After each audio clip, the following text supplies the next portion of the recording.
આગળ વાત કરીએ તો રાફેલ ડીલમાં પૂર્વ રક્ષા મંત્રી મનોહર પર્રિકર સામે થઈ રહેલા સતત નિવેદન વચ્ચે રાહુલ ગાંધી આજે ગોવા પહોંચ્યા અને પર્રિકરની મુલાકાત લીધી।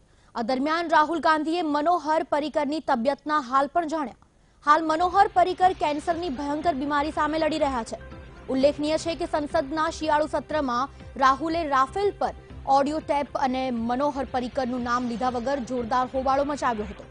બીજી તરફ કોંગ્રેસ અધ્યક્ષ રાહુલ ગાંધીએ રાજકીય સંબંધો એને નેવે મૂકીને મનોહર પર્રિકર સાથે મુલાકાત કરી છે। તો રાહુલ ગાંધીના આરોપો પર મનોહર પર્રિકર પણ અગાઉ પલટવાર કરી ચૂક્યા છે।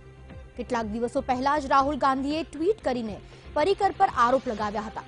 ગોવાના સીએમ અને પૂર્વ રક્ષા મંત્રી મનોહર પર્રિકર પાસે રાફેલનું વિસ્ફોટક રહસ્ય છે।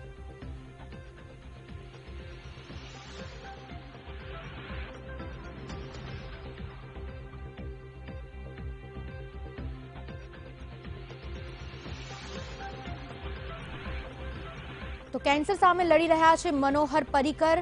તેમના ખબર અંતર પૂછવા રાહુલ જે છે અત્યારે ગોવા પહોંચ્યા છે। રાહુલ ગાંધીએ મુલાકાત લીધી। મનોહર પર્રિકરની તબિયતના જાણ્યા હાલ। રાહુલ ગાંધી જે મનોહર પર્રિકર કેન્સર સામે લડી રહ્યા છે, મનોહર પર્રિકરની તબિયતના જાણ્યા હાલ।